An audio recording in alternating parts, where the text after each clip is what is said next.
嗨，大家，你现在收看的是 Olivia OO， 我是 Olivia OO。今天要跟大家分享的是要用这个枕头套做一个马甲。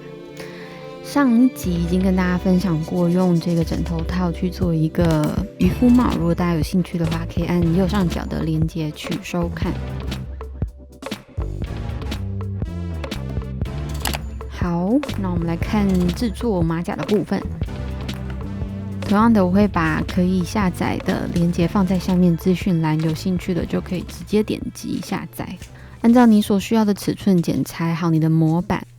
把布料正面对正面像这样子摆放模板来剪裁。主要会有5块这样子的模板，其中1块是前板中间的部分，那这个在中线的地方需要做对折。在模板上面会有这样子的记号，这个记号就是要对齐布料对折的地方，所以我刚刚做的就是把布料正面对正面对折之后，把模板这样放上去对齐这个边来剪。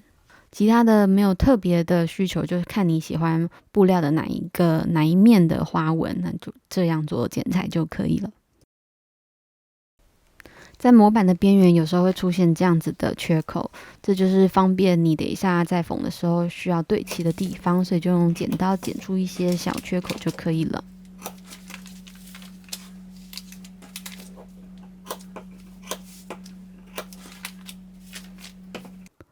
我先按照顺序把它们就是排列好，等一下就是按照从右至左这个方向来缝。确定好它们排版的顺序之后，我一一将它们分别烫上布衬，这会帮助整个马甲看起来是比较厚实的，比较有结构性的。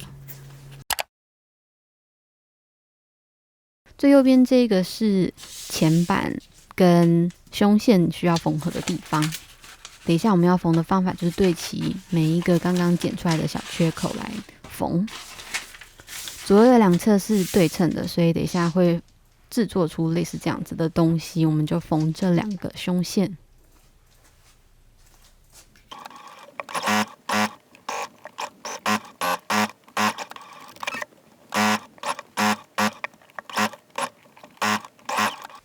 再来是第3块，这一块模板很像梯形，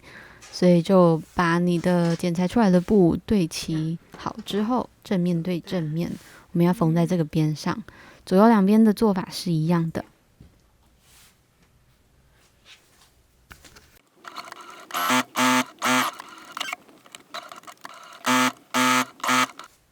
再没有意外，就是第4块，就是侧背板的部分。因为它侧线设计是垂直往下的，所以左右两边不要搞混了。你可以看上面的这个切线是不是有稍微往下坠，左右两边对称，重复一样的动作。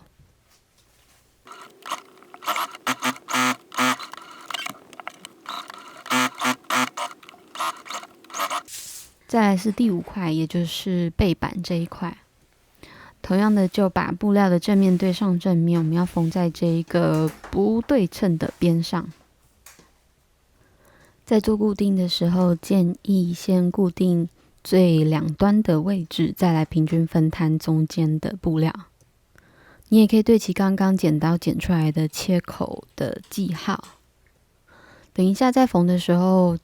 我觉得应该会是曲线弯曲度比较大的那一块布在下面会比较好操作，但是还是看个人的喜好，反正就是方便缝比较重要。这条线好像没有录到缝制的过程，所以直接跳到已经缝完之后的样子。我们要在有曲线弧度的地方把缝缝剪出类似这样子的小缺口。因为等一下这个布料整个反翻之后，这个缺口会帮助它比较平整。如果有多余的布料或者是有缺少布料的话，都会因为有拉扯的感觉，会让布料在平放的时候没有办法平整。所以我在所有弯曲的缝缝上面都剪出了这样子的小缺口。再来这个步骤你可以做也可以不做，就是用熨斗把所有的缝缝像这样子左右两边摊平之后烫过，马甲外部的部分就做好了。接下来要重复相同的步骤，再另外做2块，一块是内衬，一块是要做马甲的结构的。中间这一块要缝马甲结构，我们单独拿出来，我们要先帮它剪一些骨架。之前做马甲的经验，我发现这个骨架的上下两端最好就是剪成圆形的，会比较穿脱的时候比较舒服。放骨架的数量跟位置是看自己的设计来摆放的。这个圆座的设计概念大概是每1寸，也就是2.5公分左右，会有至少一个骨架。在背板中线的部分，也会因为等一下会做穿孔的设计跟绑带的设计，在最尾端距离1公分的位置，还需要再加装一条骨架。这个马甲的骨架我是在网络上买的，然后它是一整捆，大概1公分宽，可以直接用一般剪刀剪断，然后也可以用缝纫机缝过去，所以等一下会用之字形整个固定骨架。另外一个大家可以参考的细节是，它在前板中线的部分额外多画了一条线，所以前板中线的部分总共会有3条骨架。然后在这骨架的两侧，它是以2条比较短的斜线来做支撑。我分别在10公分跟15公分的位置上连接到上缘，大概距离中线大概5公分和10公分的位置。像这样子骨架遇到需要倾斜的部分，角度越小的话，我觉得会是比较好看的。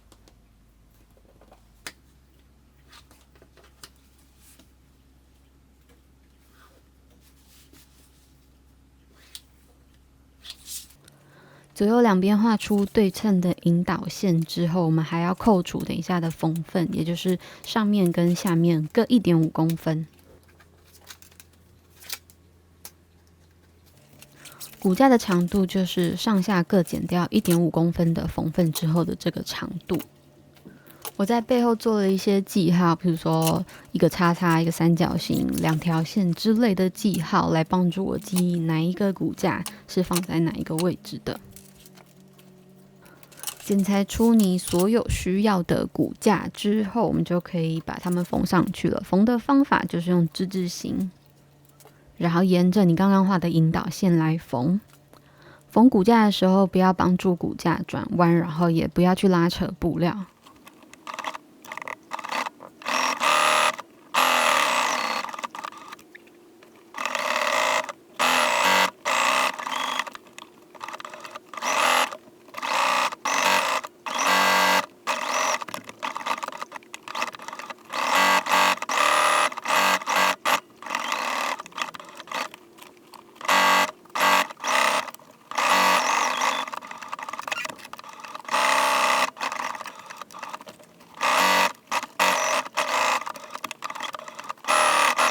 我没发现我的相机已经没电了，所以没有录到那个缝制的过程。所以刚刚镜头外我缝的是把内衬跟刚刚的骨架背面对背面，在上缘跟下摆的部分缝平针结合在一起。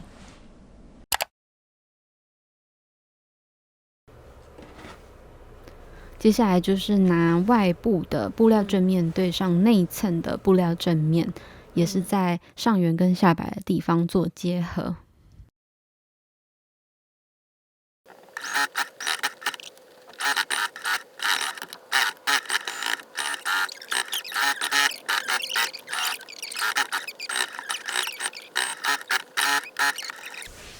缝完之后太兴奋了，所以忘记剪缺口，就把它由里往外翻了。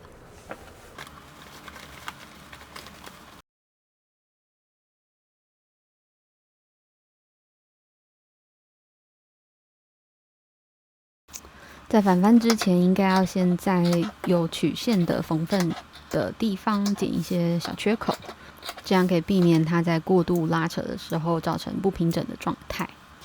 这个步骤做完之后，就可以把它们由里往外翻，然后我们要帮它在背部中线的地方做收边，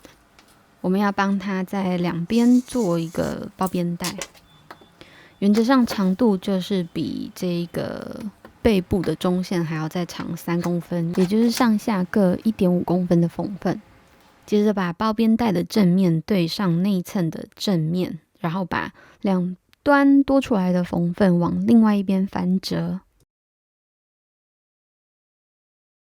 我的包边带是3公分宽，所以在缝的时候，我是靠近边缘小于1公分的位置上缝一个平针。之后呢，只要像这样子往另外一边拉扯之后，就会发现那个边已经收得非常漂亮了。接着就拿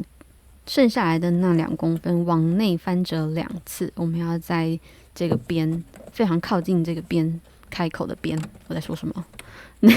非常靠近开口的那个边再缝一条平针。我的包边带里面是没有骨架的，所以如果你想要在包边带里面再放一条骨架，让它看起来更硬体的话，也是可以。那就是才切出大概4.5公分左右宽的包边带来缝。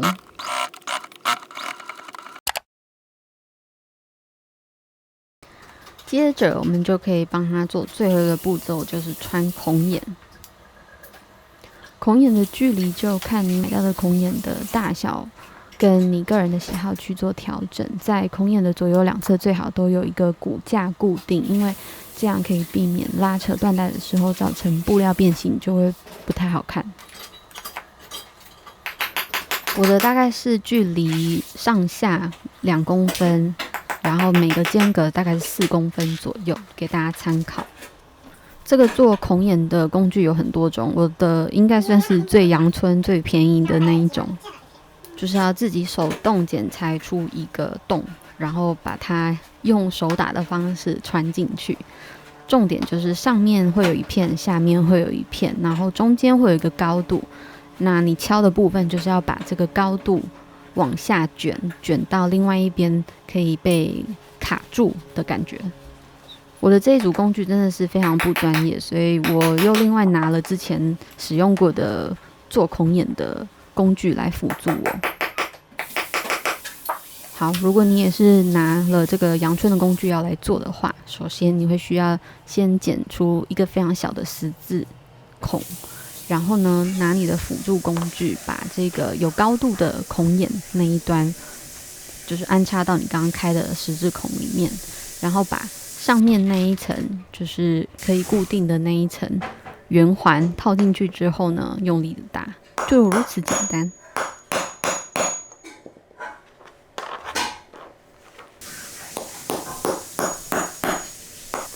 我们心存感激，感谢邻居没有抗议这个整个过程。那马甲的孔眼就做完了。我们现在来看一下我最新发现的这个缎带的绑法。尾端如果有点毛躁的话，你可以用打火机把它烧一烧。然后我们先从里面穿到外面来，因为这个缎带市面上买的缎带有些非常的滑，为了不要让它滑掉的话，有一个特别的绑法。我们现在先让它们这样交叉。好，现在这样算整理好之后呢，如果你从下面这样拉到上面来的话，你的这个叉叉这个 X 就会少了一节，不如我们直接从这里开始。所以现在是第2个叉叉到第2个洞，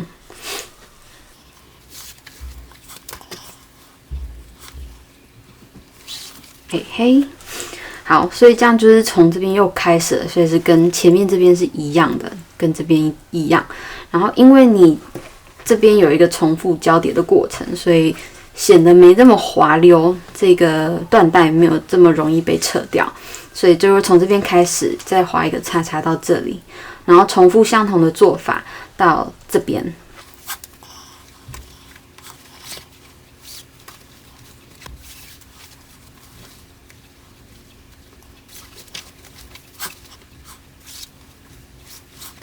然后到了最后一个洞的时候，不管你是奇数还是偶数，最后一个我们同样在就是上一个最后一个的上一个完成交叉。然后完成交叉之后呢，就会有就是从里面出来的这一段。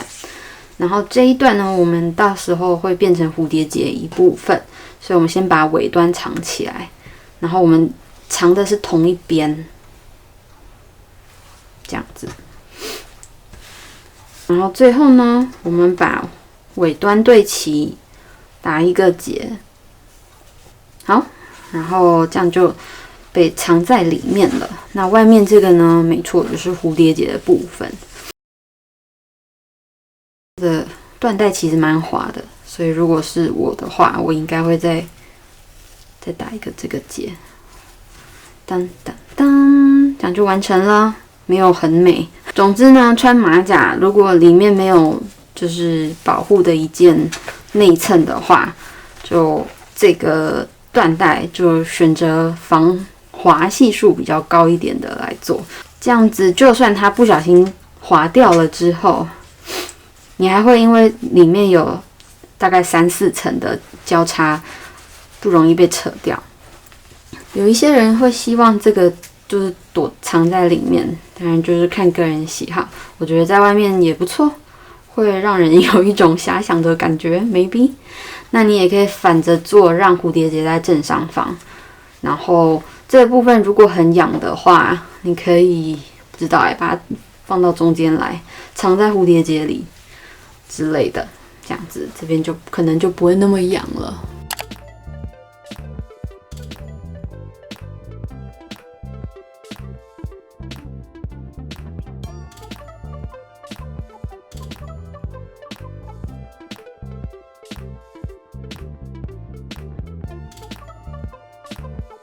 如果你喜欢今天这样子的内容的话，你可以帮这一集按赞。如果你想看更多这样子的影片的话，你可以按订阅频道。那么谢谢大家的收看，我们下次见咯，拜拜。